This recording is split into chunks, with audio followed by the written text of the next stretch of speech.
बता रहे हैं कि दोहा में भी जोरदार धमाके सुने जा रहे हैं और अब मीडिया की जानिब से अब ये बताया जा रहा है कि दोहा में एयर डिफेंस सिस्टम को भी फाल कर दिया गया है। ये सूरत हाल तब बनी जब अमेरिका इस जंग में शामिल हुआ ईरान और इसराइल की। ईरान की जानिब से वाज़ेह कर दिया गया था कि वो तमाम ममालिक भी खबरदार रहें जो अपनी फ़ज़ाई हदूद अमेरिका या इसराइल को इस्तेमाल करने देंगे, वो भी इसका अंजाम भुगतेंगे। उसके अलावा ईरान की जानिब से पासदारान इनकलाब की जानिब से ये भी वाज़ेह किया गया था कि अब हमारे लिए हर चीज़ वाज़ेह हो चुकी है। अमेरिका इसमें शामिल हुआ है तो अब अमेरिका के हवाई अड्डों और जो तनसीबात हैं उनको निशाना बनाया जाएगा। रिटायर्ड अहमद सईद मिनाज साहब ने भी हमें ज्वाइन किया। अहमद सईद मिनाज साहब, जब मैं आपसे मुखातिब हूं तो इस वक्त ये भी रिपोर्ट किया जा रहा है इसराइली मीडिया की तरफ से कि इराक पर भी 6 मिसाइल दागे हैं ईरान ने, और इराक में भी जो एसेट्स हैं अमेरिकन उनको एंगेज किया गया है। आप क्या समझते हैं, कल भी आपसे बात हो रही थी, ये सूरत हाल अब गल्फ में आ गई है और अब गल्फ पर जब अटैक होगा अमेरिकन एसेट्स पे होगा लेकिन अरब ममालिक भी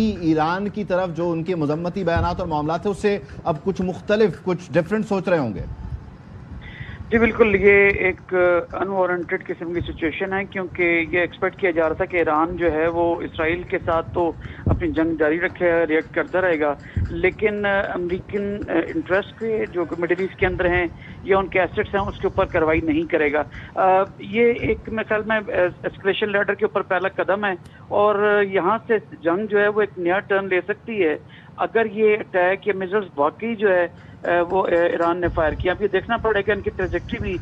मैं अगर पेसिमिस्ट होकर सोचूं या for that matter different lens से इसको देखूं तो ये भी ऑल मुमकिन है कि ये जो मिसाइल फायर किए गए हैं इनकी ट्रेजेक्ट्री के हिसाब से देखना पड़ेगा कि क्या इजराइल की कोई स्पॉन्सर्ड कोई इस तरह की तो नहीं है इंस्टॉलेशन जहाँ से ये फायर किए गए हों ताकि अमेरिकन को इसके अंदर जो है अटैक जो इनको इन्वॉल्व रखा जाए। क्योंकि कल के ट्रम्प के एक नाकाम हमला, मैं तो कहूँगा एज पर ईरानी मीडिया, कि वो अब तक ये कह रहे हैं कि वहाँ से कोई खतर को आज जो है वो डैमेज नहीं कर पाए थे इनके न्यूक्लियर साइट्स को, तो उसके जवाब में आज दोबारा से नातान्स के ऊपर और फर्दो के ऊपर दोबारा से इजरायली एयर अटैक आज आया था। तो इसका मतलब है कि Israel was not happy with किस किस्म की अटैक ने। तो लिहाजा इसका जो ये अटैक हो रहा है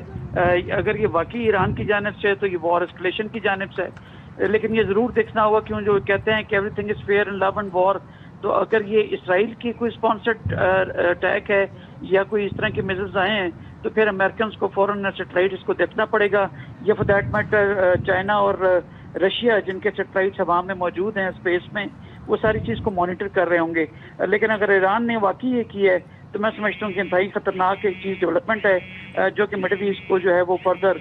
जो है वो जंग में झोंक सकता है। और ये भी हो सकता है कि ये limited face saving domestic audience के लिए हो ईरान की जानिब से, और इस तरह की कोई जो है वो अटैक ना हो जैसे कि आपने देखा कि जब हमास के ऊपर अटैक किया था इसराइल ने, तो इधर से ईरान ने भी कुछ अपने ड्रोन भेजे थे तो कोई रास्ते में गिरा दिया गया था। तो लिहाजा ये हो सकता है ऑल द मोर रीज़न कि इस तरह की उन्होंने एक फेस सेविंग के लिए कोई लो लेवल की कोई चीज़ किया हो ताकि अपने डोमेस्टिक ऑडियंस को